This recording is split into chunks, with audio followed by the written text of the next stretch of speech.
En 1935 commence l'histoire d'un navire de légende, le paquebot Normandie. Octobre 1930. En soutien à la Compagnie Générale Transatlantique au bord de la faillite et afin de maintenir de l'emploi dans les chantiers navals, l'État passe commande du bateau que l'on surnommera la dette flottante. Le coût exorbitant du navire et la crise de 1929 qui ralentit l'économie mondiale font que cette commande étatique est loin de faire l'unanimité. Mais très vite, le gigantisme, le raffinement, l'élégance de ce projet pharaonique transforment les doutes en un véritable enjeu national. Normandie ne sera jamais égalée.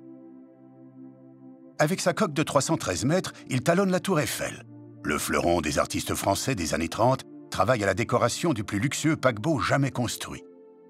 Lors de sa première rencontre avec l'océan, en mai 1935, il décroche le ruban bleu, prix de la traversée transatlantique la plus rapide, l'occasion d'une nouvelle couleur pour le timbre.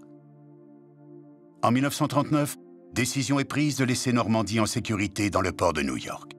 L'US Navy le réquisitionne en 1942 pour le transport des troupes, nouvelle carrière avortée par un incendie incontrôlable clôturant la courte durée de vie du paquebot. Dans son film « Le Saboteur », Alfred Hitchcock engage clairement la responsabilité de la marine américaine.